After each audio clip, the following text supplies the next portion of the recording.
It's a whole new year. It's a whole new year. I went too weird. This is your kickoff to a joyful 2026 for you and the kids. Let's Thelma and Louise this thing together, all of us. Yeah, I have no idea. Guys, it got weird. It got so weird. I want you to get excited about being bold with your design. 2026 is the year where we are overboring. Is there a room that needs a little change? Would you like to add a statement wall? A whole new statement wall. That time you went too high.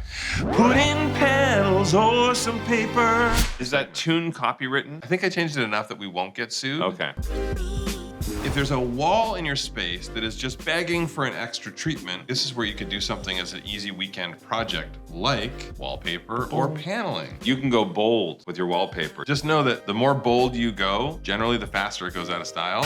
So pick things appropriately. You don't want to have to redo your wallpaper every single year or every few years. So think of stuff that's going to live and look good for a long time. Boldly go where no wallpaper or future wall has gone before. Thank you, William Shatner. Okay, let's see some samples. Look what we have. Lots of inspiration for your statement wall, but you need to subscribe and then we'll inspire you. Starting with a little paper. So if you have something that needs a little je ne sais quoi, I love doing paper. You can do peel and stick paper. You can do the old traditional style. See this? This is a pretty bold pattern, but if you have bookshelves or a wall that has a lot of artwork on it or a big TV, you can put something more bold behind it because those other items will tone it down a little bit. Now here's another point. A feature wall doesn't have to be a feature wall. With the right kind of wallpaper and peel and stick, you can have a feature ceiling.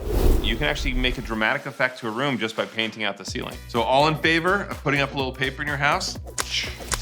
I can see into your house. Yes. Yeah, raise your hand. So paper can be easy, it can be a fun project, and it can have a lot of impact. Don't put too busy a paper on too many walls because it can kind of create vertigo. But you can also just do texture. Have like a grass cloth in a neutral color, and you can get grass cloth in any color. And that's a nice way just to mix it up a little without it being overpowering. I also love the idea of texture and depth. You don't have to just use wallpaper or paint for that. You can also use wood veneer products. We have wood veneer paneling, which is absolutely stunning. And is even easier to install than paper. I love this because this product comes with an acoustical backing as well, which means it will sound dampen a room. So if you have a playroom or a space where there's a lot of noise bouncing around off the walls, because the backs of these are foam, it absorbs that sound. It really is great for theater rooms, living rooms, anywhere where you want to have a little drama, but not too much noise. Jonathan loves being dramatic. Don't hate the player, hate the game.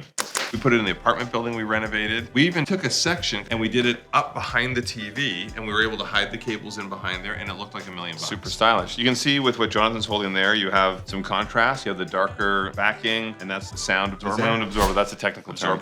Absorption. And then over here with me, I have more of a tone on tone. So you can go with whatever style you like. It's nice when you can add function, deadening some of the sound in the room so you don't have all that reverb while you're still getting something very stylish. You used to have to stain yourself, cut all of the wood, do all the slats. This is all done for you. All you literally need to do is cut it to the height and install it. One thing I want to check. Can I see your leg for 1 second? I want to see what's whiter. Something else to consider to make a dramatic change is color drenching. You don't have to have the white casings, white baseboards, white crown with a color on the wall. You could actually do it all in the same color or within the same palette. We've done rooms where we'll do a beautiful mossy tone on the walls, carry that through to the baseboard, and then slightly darker up on the ceiling. If you are gonna darken the colors in the room, especially the ceiling, only do it if the room offers a lot of natural light. I'm not the biggest fan of having tone on tone on tone for your room all the time because a lot of people get it wrong because then it just feels boring. Everything is the same. Your draperies are the same color as your wall and your crown, your ceiling, everything. Make sure to have something that adds some other interest in the space. Otherwise, it's just gonna look very flat. That's why I like doing the change up in the finishes. So for example, even if the draperies are the same color, you might have a slightly different sheen or a slightly different texture to them. A lot of times I'll do my casings and my baseboards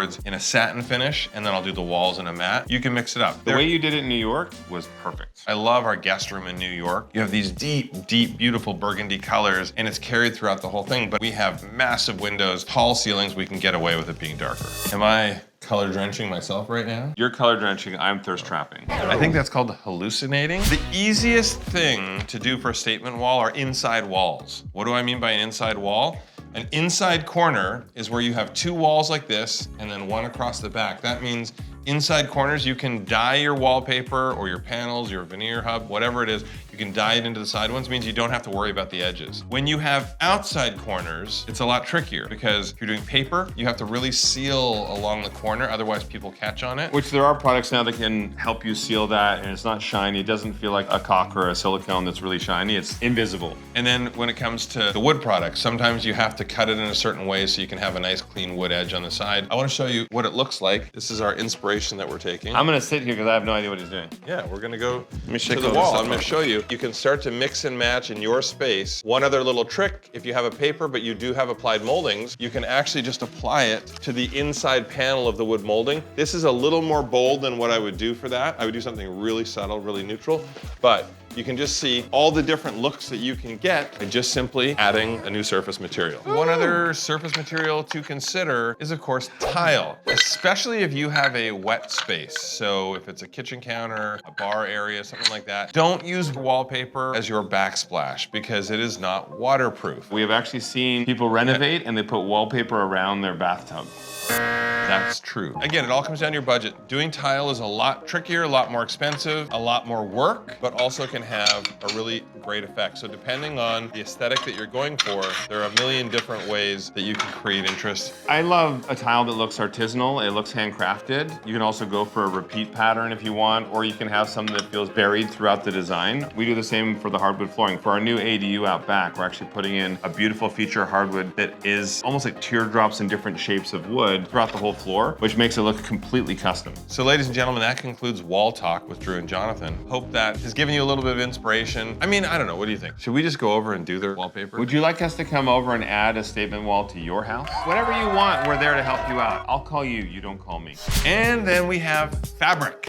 I love having a space that just feels warm and inviting. Nothing's better than having a lot of textures that make you just want to snuggle up. This is an easy way to change up your space. Thinking of things as well that are done in an interesting, layered way. If you look at any design magazine, you're never gonna see everything just flat or one color or the same pattern. The stuff that looks really, really good that's done by professionals is always layered in. And if you don't think you can figure that out, it's okay, you don't have to. Go online and pull inspiration photos and then just sort of replicate it for your own purposes. I encourage you to steal all of our designs. Yes, that's what our shows are for. Over 650 episodes of free ideas, inspiration for your home. And you can find inspiration as well when you go into a beautiful hotel or a restaurant. Take some photos, images that you really love the layered look to, and then go to a fabric shop. See if you can find fabrics that are similar within your taste, and then create your own pillows. Create your own layered aesthetic. Whatever you want, big or small in your design. 2026 is all about you. Let's bring the joy back into your design. What monster keeps samples like this? No matter what you want to envision in an interesting space. What did you just Terry? What, loincloth? Loincloth it? What is this sample? One sample that is like 7 feet long and all the other samples are tiny squares. I don't like to waste. I'm not gonna lie, I'm a Interesting fabric samples. hoarder. He literally is. Jonathan's idea of a romantic date with Zoe is to take her to like a shop to get samples. I'm not gonna lie, on our very first date, I took her to this house I was renovating. She thought that I was gonna make a move, and turns out I just toured the house and showed her the architectural details. And on the second date, he sealed her stone countertop. So He's such a romantic if you guy. want, I guess it worked out. a little romance 101, I can give you all my secrets. But anyway, you can go bold with your pattern depending what it's for. Look at your fabrics for your panels, for your window coverings, or for your furniture pieces. Redo it, reupholster it. I think it can breathe fresh life into some pieces in your design. If you're really strategic, you could probably find a way to incorporate all the ideas we just gave you. If you take on one of these projects, show us pictures, tell us what you did. If you found another material that made for an amazing wall covering, Share. let us know, because I want this to be your best year yet. Stop hoarding. That's my wish for you for this year. Hoarding That's samples. not gonna be my New Year's resolution. My New Year's resolution was to get more fabric samples. This is what happens when somebody gets more cats. Actually, this would be Or a nice fabric material. samples. Can I get my scissors, please?